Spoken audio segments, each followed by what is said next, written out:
Hi friends, ఎలా ఉన్నారు? మీరు చూస్తున్నారు కోల్డ్ ప్రెస్ ఆయిల్ మిషన్.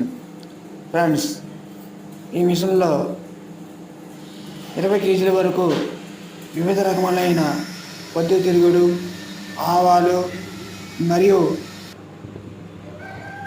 శనగ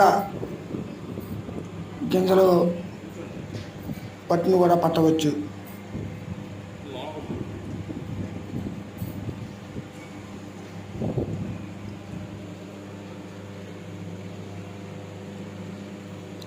వీడియో మీకు నచ్చితే షేర్ చేయండి, లైక్ చేయండి, సబ్స్క్రైబ్ చేయండి.